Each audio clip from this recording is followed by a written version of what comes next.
Marco temporal da demarcação das terras indígenas vira lei. O presidente do Senado, Rodrigo Pacheco, promulgou as regras que definem uma data limite, mas o tema deve ser questionado no Supremo Tribunal Federal. Vamos saber como foi a repercussão com o deputado federal Evair de Mello, do PP do Espírito Santo. Olá, seja bem-vindo. Boa tarde. Obrigado pela oportunidade de tratar desse tema que impacta diretamente na vida de todos os brasileiros. Pois é, a gente viu aí que realmente repercutiu bastante, entidades ligadas ao agronegócio comemorou de uma certa forma, né? Comemoraram essa promulgação, mas sem dúvida ainda há um longo caminho aí de discussões no parlamento para que realmente dê maior segurança jurídica, para que realmente consiga se estabelecer a data limite 5 de outubro de 88, né? Olha, um longo caminho a ser percorrido. E, na verdade, foi uma vitória maiúscula da Frente Parlamentar Agropecuária, do agro brasileiro, que nesse momento é tão importante não só para o abastecimento do mercado interno, como, naturalmente, tem um impacto muito positivo na nossa balança comercial. E o governo federal, liderado pelo Lula e os seus ministérios, que insistem constantemente, desde o processo eleitoral, fazer um enfrentamento, falar mal do agronegócio, né? Recentemente, a ministra do Meio Ambiente chamou de agronegócio, ou seja, mostrando total ignorância e desconhecimento do que é o nível de tecnologia e de adequação aos princípios da sustentabilidade que o agro brasileiro está seguindo. Agora o governo vem com esse ato, né, mais uma vez, trazer essa irresponsabilidade.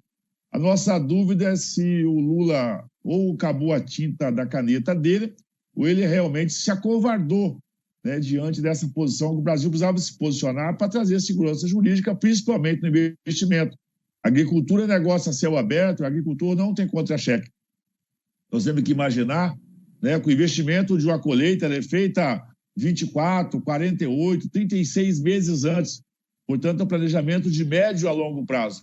E o governo, quando deixa o sistema exposto, mostra total irresponsabilidade com esse setor.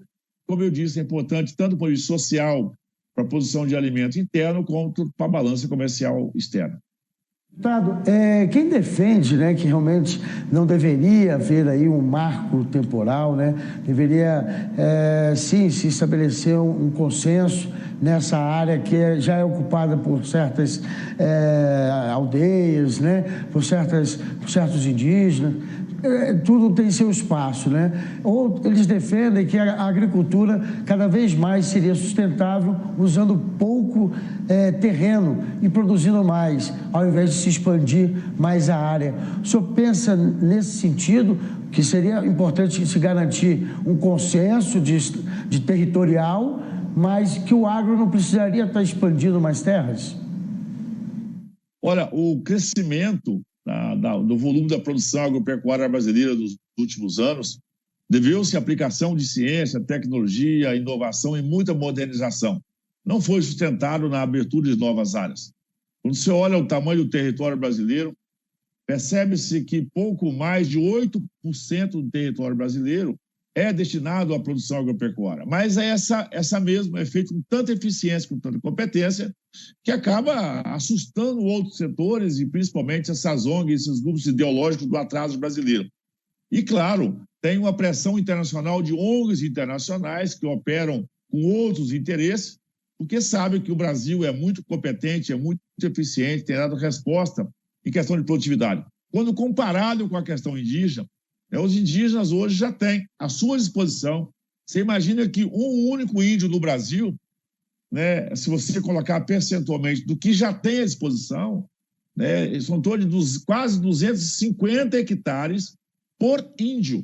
Você imagina que o território indígena brasileiro hoje é superior a 14% do território nacional. Então, o agro brasileiro bota realmente uma pressão internacional dos nossos concorrentes, que financiam essas ONGs, que têm uma ligação direta com o governo do PT, com o governo do Lula, o governo da Marina, né, que insiste, né, em ofender o agronegócio, não reconhecer a importância do agronegócio, do seu papel para a economia brasileira. O governo, eu não sei onde que está com a cabeça, Eu acho que nem sei se tem cabeça mais esse governo, porque mostra uma ignorância por completo. Né? E quando ele não faz esse reconhecimento, ou seja, foi omisso, o governo Lula foi covarde, né? Ele não teve coragem de assumir a oposição, de enfrentar o agro ou de enfrentar as suas ONGs. Lavou as suas mãos. Senador Rodrigo Pacheco, como presidente do Congresso Nacional que assumiu para si a responsabilidade e nós vamos fazer esse enfrentamento, sim. Agora, o enfrentamento pela democracia, pelo parlamento brasileiro. E o judiciário precisa de ter a compreensão que quem tem a prerrogativa final, né, nessa questão vale aquilo que vale a vontade do legislador.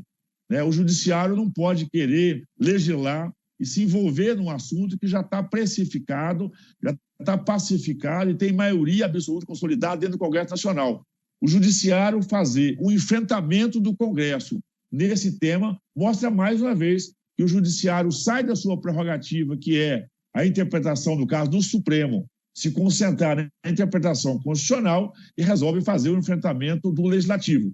Isso mostra que o judiciário também precisa, de algum momento, passar por um chamado freio de arrumação. Deputado, aproveitando sua presença aqui conosco, já agradeço a oportunidade, agora tivemos a lei dos pesticidas, né? Embora com 14 vetos, né? 14 itens ali baixados ali pelo presidente Lula, a regra, de uma forma geral, promete dar aquela afrouxada nas exigências contra os produtos químicos usados no campo. O senhor acredita que, de uma certa forma ou de outra, houve um avanço nessa questão? Me permite aqui a minha ousadia de fazer uma correção no termo afrouxada que você usou.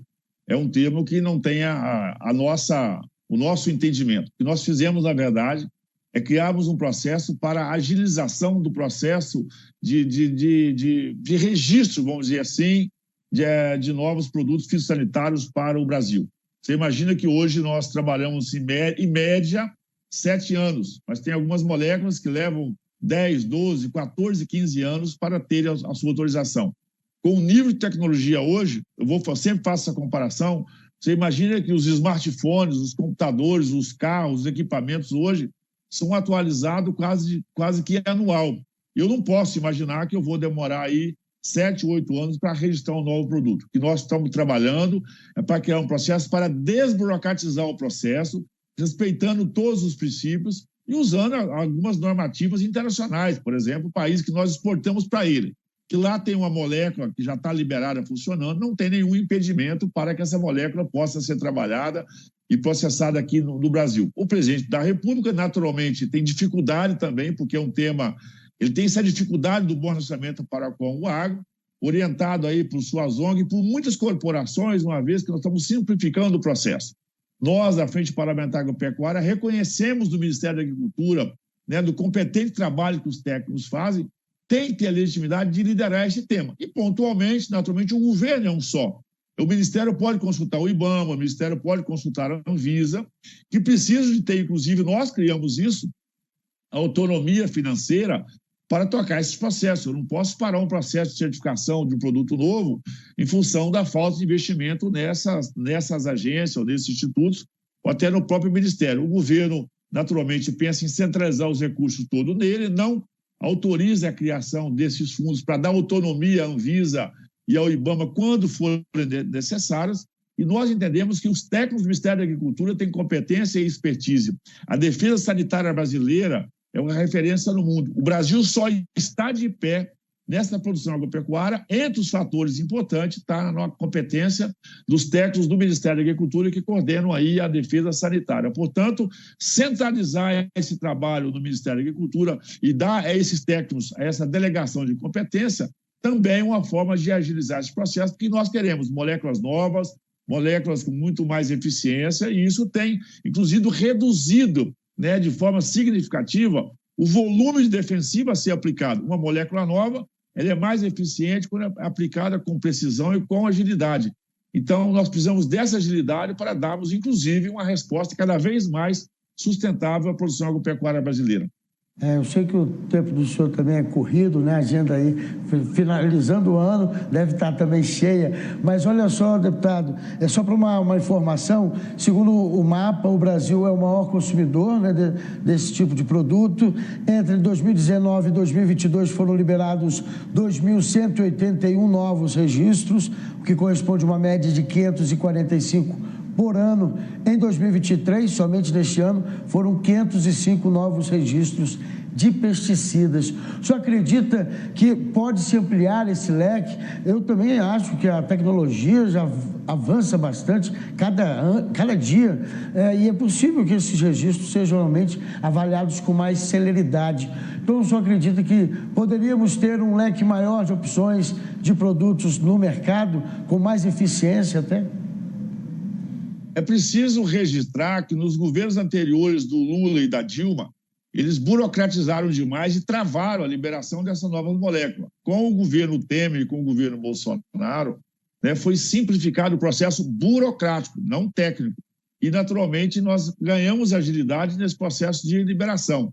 Não significa, são processos que estavam lá parados. Tinham produtos, inclusive, que estavam há mais de 20 anos lá, e tem todo um lobby, é claro, existe um lobby para prejudicar o agro brasileiro. Nós precisamos, todo dia, nós precisamos de novas moléculas, novos produtos. As empresas, as companhias, cada vez têm muita mais responsabilidade. Muitas das empresas, inclusive de produtos fitossanitários, são as mesmas de medicamento humano, né? Muitos laboratórios, inclusive, que produziram a vacina do Covid, produzem outras vacinas, são essas mesmas companhias que trabalham também com produtos fitossanitários. Portanto, tem todo um rigor científico por trás disso. E quando vem uma nova molécula mais específica, ela é mais seletiva, na verdade, ela reduz o impacto da aplicação do defensivo sobre aquele ambiente, porque ela vem com um único objetivo. Não é mais como no passado, que um único produto, assim, eliminava tudo. Hoje não, até porque o custo é muito alto. Então, nós precisamos de moléculas específicas, produtos específicos, para sermos mais seletivos.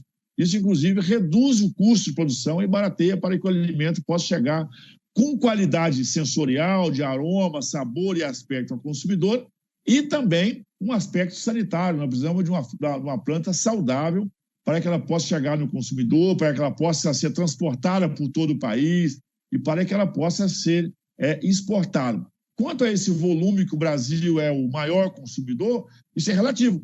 Nós somos um país continental e um país, assim, em função das nossas condições de calor, umidade, temperatura e radiação, se temos um país tropical, é claro, a incidência de pragas e doenças no Brasil é muito superior, por exemplo, à América do Norte ou ao país europeu. Então, na verdade, o Brasil tem uma competência, usa de forma que o custo disso é muito alto, o defensivo é muito caro. O produtor jamais vai brincar de jogar um defensivo desnecessário, porque o impacto dele no custo de produção é muito alto. Então, são moléculas novas, mais eficiente, reduz o volume a ser aplicado, reduz o impacto sobre o meio ambiente e hoje o Brasil é essa potência exportadora porque o mundo confia não só nos contratos de entrega, como na qualidade do produto brasileiro e sabe que nós temos um rigoroso processo interno. Nós temos, com certeza, a agricultura mais sustentável do planeta. Deputado federal Evair de Mello, do Progressistas do Espírito Santo, muito agradecido pela oportunidade, pela gentileza em nos atender nesta tarde e pelas informações aqui passadas.